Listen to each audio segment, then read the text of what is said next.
Біз кейбір профессияларға эмоциялық тұрғыдан жеркенеміз. Біз кейбір адамдардың әрекетіне эмоциялық тұрғыдан жеркенеміз. Я? Біз андай, неге ол үйдеді дейміз.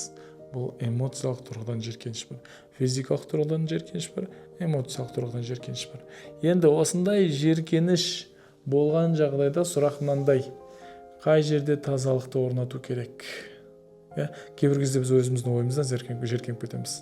Демек, мен миымдағы тазалықты қайтып орнатуым керек. Демек, мен жаңағы нұрға толтыруым керек, лас нәрселерден құтылуым керек, иманымды күшейтуім керек деген сияқты нәрселер. Миымдағы әрекеттен, ойдан жеркеніп кетіп. Немесе бір делік, бір сіздің стаканыңыздың мысалы жуылмағанына бір апта болса жеркенсіз қойшы деп. Демек, ана жерде физикалық тұрғыдан тазалықты орнату керек. Жеркеніш эмоциясы осындай. Ханымдарда биігірек беріледі, оның себептерінің бірі бала туатын болғаны үшін дейді. Ол кісілер, себебі ол кісілерге тазалық одан да қатты керек.